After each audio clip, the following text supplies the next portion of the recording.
Europe went back into Africa. Because once you go black, you never stay in Europe. I don't know. They went back. They went black and went back. So now in these skulls they're finding, and they're going to the inner ear bone to find DNA samples and whatnot. They're finding that they're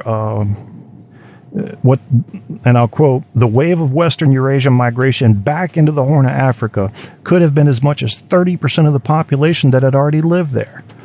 And that, according to the science, to me, is mind-blowing. The question is, what got them moving all of a sudden?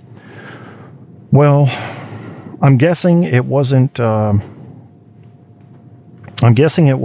of ass. I'm sure they could find some ass there in Europe. So I'm thinking it was probably they were probably sick of potatoes. That's all I can figure. You know, you go to Europe, all they got's potatoes. You're like, man, in Africa, I could eat snake. I could eat, black people if I were cannibal, because things, you eat what you have to. I mean, you saw Alive. This is how it works. But here in Europe, all I got is some potatoes. I mean, I might as well be Irish. Yeah, no. So they found out that a lot of people that left Africa went back. And, which just goes to show it's true. Once you go black, you never go back to whatever you were at, which in this case would have been Europe. Back to the Horn of Africa. Obama consoles families in Oregon amid 2 more campus shootings. Not even going to talk about it. As far as gun control goes, you guys know we need to do something. Nobody's coming for your guns, but that doesn't mean you go, I don't want to talk about it. I'm not going to talk about it. Second Amendment. Alex Jones trying to scare you, still trying to scare. I'd like to know who, listening to this right now, has listened to Alex Jones for, say, the past 10 or 12 years. He's been around a while. And didn't he tell you way back then, they're coming to get your guns? They're coming to get your gun. Piers Morgan, you're not getting our guns. So, of those of you listening that were listening back then and are listening still tonight, that had guns, tell me who took your guns. Tell me who tried to take your guns. Tell me how it was made more difficult for you to get your hands on a gun. Nothing happened? And yet, you continue to listen to somebody like Alex Jones tell you, they're coming to get your guns. I'm sorry. You deserve whatever comes out of that. A lifetime of fear, is that what you want? You can have that. You can have that. You want a lifetime of being paranoid that the FEMA trucks are coming to load you and your family up and take you off and make glue out of you? You can worry about that. I'm not going to worry about that because I know it's not reasonable to expect that to actually happen. It's not reasonable. Reason is often tossed into the wind when you get into mass media and who it wants to scare. Clickbait is the new way for media to go. I'm going to tell you a comment I left on a statement on Big Think. Have you heard of Big Think? Yeah, this is like, it's trying to run head and head with TED Talks or whatever, and they're trying whatever. So they get some pretty smart people on there and some big ideas. And they said that the human brain was not a computer. It was a quantum field. Now, I can't remember exactly what I typed, but when I see things like this, I like to go and say shit. And I do it off the top of my head, just like this radio show. And that makes it fun for me. I don't rehearse this stuff. I don't plan it. Well, the comment I left has so far 76 likes. You gotta hear this. Okay, so the headline is, your brain isn't a computer, it's a quantum field. By examining our minds at a quantum level, we change them. And by changing them, we change the reality that shapes them. All right. So the big argument was your brain is not a computer. It's a quantum field. So here's what I said. I said, it's not a computer or a quantum field. It's functioning biomass. A computer can be turned on and off at random without restrictions. And a quantum field would require no functional biomass. I'm here all week. Semantics for clickbait is the new web. Did you hear that one about the car bumper and the chunk of fake gold? That's because it doesn't exist yet. A computer wouldn't have understood that question, and a quantum field would allow me to enter the information without your knowledge. I'm definitely on drugs. Yeah. Oh, everybody loved that. Yeah, a little bit of, A little bit of back and forth with some of the people, but most of them seemed pretty stunned by it. And here I am writing it going, I don't know. Let's play with this. Let's have some fun. It's just another reason that just goes to show, if you want to question a big idea that nobody really understands, and you put something out there that nobody really understands, it's hard to lose in that battle. So you have to get to context. Context is the killer. That's what's going to give you the real story, the whole truth. Israeli soldiers kill 6 Palestinians in Gaza. Here's a headline that I could read to you, I don't know, 3 times a year for the next few thousand years, and it would be fitting. Because it's going to keep happening. You honestly think that situation is going to change? Tell me what's going to change the situation between Israel and the Palestinians as it comes to them disputing border and Palestinians being able to have a country of their own. Yeah, did you know that, where is it, at the UN? Which country has a flag flying there now that didn't before? Let me think. At the UN. I can't remember. I should remember that one. The sickness I had, man, had me for a month. I had to go to the ER and everything. I was up all the time, constantly in the bathroom. This is the first time in my life that a sickness, which we still don't know what it was. They tested everything. They don't know. Because the VA doesn't know shit. I'm so tired of tiptoeing around and trying to be nice because once in a while they save a life. Fuck the VA. I mean, they're ridiculously inept at what they do. They don't have, it's from the top down, and that never changes. And a lot of it does come down to budget. Nobody wants to spend the money. It's like the, what was his name? Ross Ray said in Goon, everybody loves the soldiers until they come home and stop fighting. Isn't that how it goes? Yeah, it's pretty accurate, unfortunately. I love these bumper stickers. I support veterans. I sometimes ask people, what do you do? How do you support them? And they get offended, of course. And I just mean I stand behind them. Oh, okay. It's an interesting, it just doesn't sound like support to me. It sounds like not hating. Maybe I'd change it. I don't hate veterans. That's more accurate, because that means you're not really doing anything to help. But, you know, if you saw them broken down on the side of the road, maybe you pull over. Maybe you help them. NASA has laid out a 3-phase plan for putting astronauts on Mars. My motherfucking God. Before we even get into that, before we even think about getting into that, we got to talk about what happened in Syria a few days ago. Not acceptable. The United States had a warplane, and I don't know if it was a fighter. It was probably like a surveillance aircraft. But it was one of our warplanes.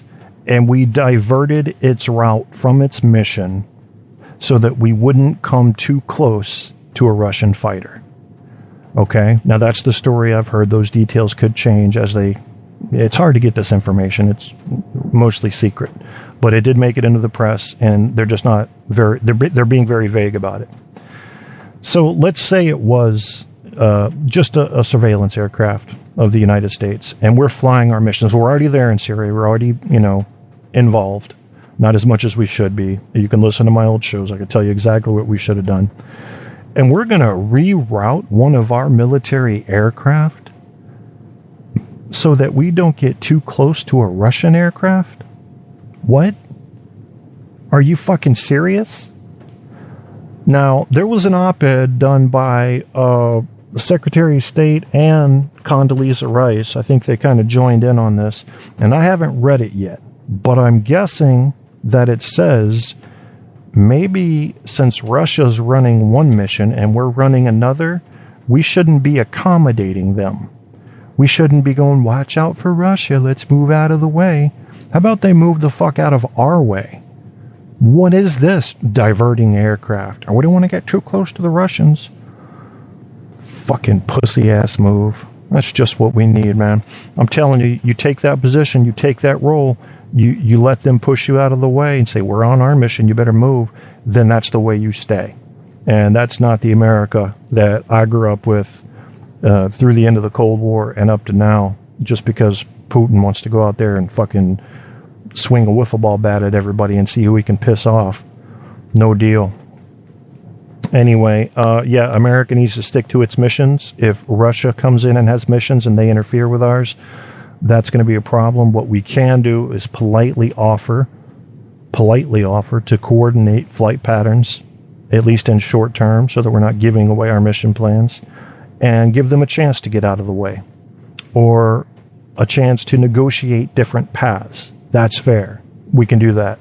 But if they don't want to talk about it, and they don't want to share any information, I don't care if we get within 500 fucking yards of them. You stick to your path. You don't adapt to the Soviet machine. And that's what it is. And Putin came from the Soviet era. He's Soviet in nature. He remembers the Iron Curtain and what it was like to operate under the hardcore influence of his superiors that gave him a lot of power to fuck with people. I mean, when you come up, you're like a James Bond, except you're not really you're not really falling under the jurisdiction of law enforcement, so you're pretty much given a license. That's how he came up. That shapes your thinking. So that's what he's going to be like. It's just like, we're doing what we're doing, fuck y'all. And that's fucked up. You know, I'm just serious. I don't know what we need to do, but what we need to not do is move out of the fucking way just because Russia wants to have a flight path this way and we were already going this way. To Mars we will go. Will it be Russia? I don't know. I don't even think it'll be the United States. Here I'm reading on CBS News. Can you believe this shit? NASA lays out a 3-phase plan for putting astronauts on Mars. Well, that's kind of retarded if you ask me, because by the time they get through their first phase, somebody in Europe's already going to have people on Mars. NASA right now, I know what they're thinking. They're thinking, if we go ahead and lay out a plan, we can get international support, we can start funneling money in, because people all over the world will be excited about getting people to Mars, and we can go ahead and take the card away. Nobody else can play that card if we say we're going. Nobody else is even going to try. Well, NASA might be in for a big surprise, and it just might not be Americans that are first to land on Mars. But they have put out a 3-phase plan. They're going to fucking go and get this, I don't know, they got an asteroid rendezvous they're going to make. It's all, you know, they're going to use the moon. They've got people in training already, which we're not even going to get into the psychological problems that are going to arise from these missions because they're not predictable. You can't put somebody in an underwater tank, which is one way they've been training, and see how they act in close quarters with each other for extended periods of time and just assume that's going to translate into what it would be like to be as far away from Earth as Mars is. Different story. Now, if you just saw The Martian, no spoilers, I don't need a spoiler alert. Thing about The Martian is I was a little disappointed because the reviews I was reading were talking about how great the science was. And the truth of it is, really there wasn't that much science. And I guess the science worked. Like, I'm not a botanist, and if you want to understand this movie and you want to be able to pick it apart, you need some training, probably in botany.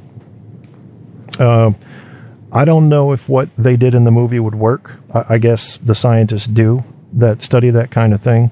But, you know, a lot of it I did understand when you get into the physics and the psychology.